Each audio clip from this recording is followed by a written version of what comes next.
Assalamualaikum warahmatullahi wabarakatuh. Selamat berjumpa lagi di channel Jas Merah. Dalam kesempatan kali ini, saya akan menjelaskan tentang Kiai Haji Abdul Wahab Hasbullah, pahlawan tanpa gelar, bagian pertama. Bahwa Kiai Haji Abdul Wahab Hasbullah adalah seorang tokoh pergerakan dari pesantren. Beliau dilahirkan di Tambak Beras, yakni berada di kota Jombang pada tahun 1888 Masehi. Sebagai seorang santri yang berjiwa aktivis, beliau tidak bisa berhenti beraktivitas, apalagi melihat rakyat Indonesia yang terjajah, hidup dalam kesengsaraan lahir dan batin. Sepulang dari kota Mekah tahun 1914 Masehi, Kiai Haji Abdul Wahab Hasbullah tidak hanya mengasuh pesantrennya yang berada di kota Jombang atau Tambak Beras, akan tetapi beliau juga aktif dalam pergerakan nasional.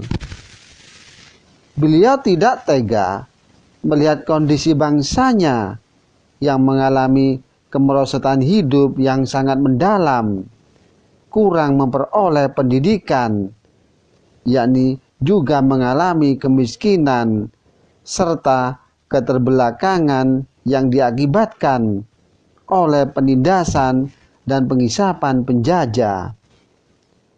Melihat kondisi itu, pada tahun 1916 Masehi, beliau mendirikan organisasi pergerakan yang dinamai Nahdlatul Wathon atau Kebangkitan Negeri. Dan tujuannya untuk membangkitkan kesadaran rakyat Indonesia. Dan untuk memperkuat gerakannya, tahun 1918 Masehi, Kiai Haji Abdul Wahab Hasbullah mendirikan Nahdlatul Tujar, yakni kebangkitan saudagar, dengan tujuan sebagai pusat penggalangan dana bagi perjuangan pengembangan Islam serta kemerdekaan Indonesia. Dan Kiai Haji Hasyim Asy'ari memimpin organisasi ini, sementara Kiai Haji Abdul Wahab Hasbullah menjadi sekretaris dan bendaharanya. Dan salah seorang anggotanya adalah Kiai Haji Bisri Samsuri. Mencermati perkembangan dunia yang semakin kompleks, maka pada tahun 1919 Masehi, Kiai Haji Wahab Hasbullah mendirikan Tasfirul Afkar.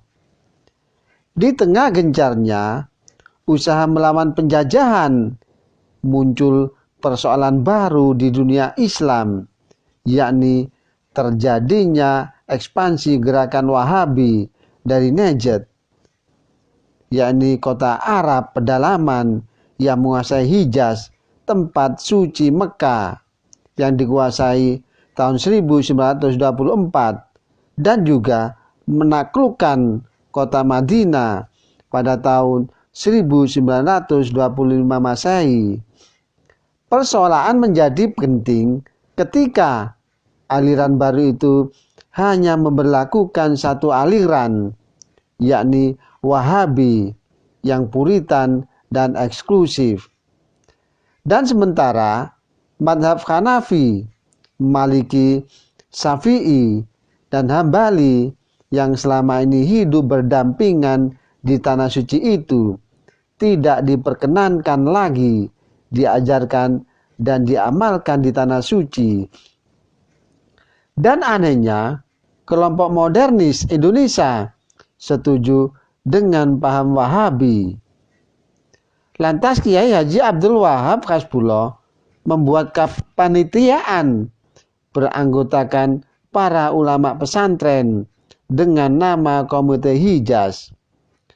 Komite ini bertujuan untuk mencegah cara beragama model Wahabi yang tidak toleran dan keras kepala yang dipimpin langsung oleh Raja Abdul Aziz.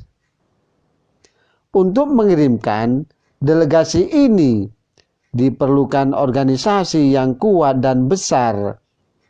Maka dibentuklah organisasi yang diberi nama Nahdlatul Ulama, yakni didirikan tanggal 31 Januari 1926 Masehi.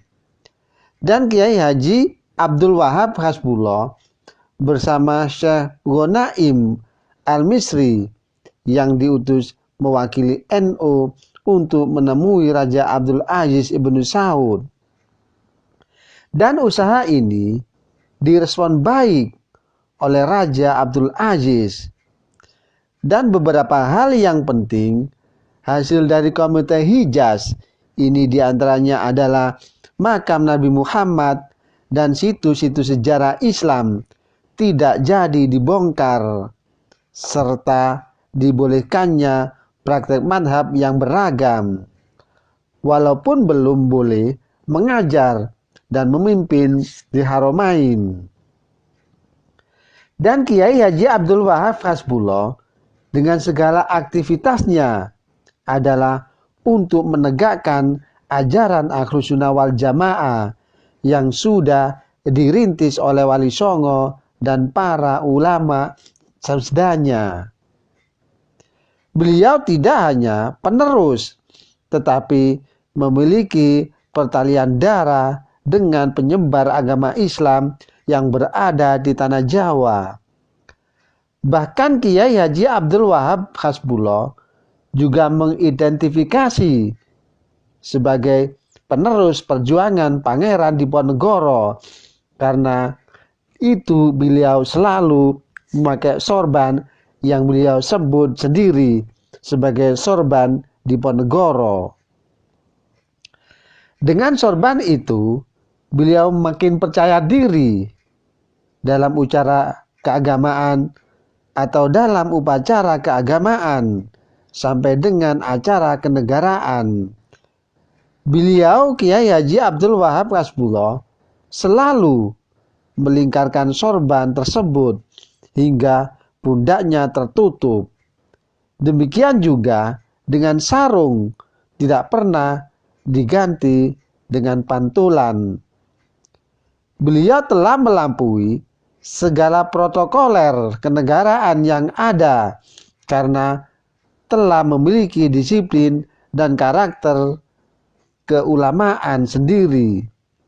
Dan selain itu, beliau juga memang memiliki ilmu kanuragan yang sangat tinggi, sehingga tidak takut menghadapi musuh sesakti apapun. Demikianlah kisah Kiai Haji Abdul Wahab Hasbullah, pahlawan tanpa gelar.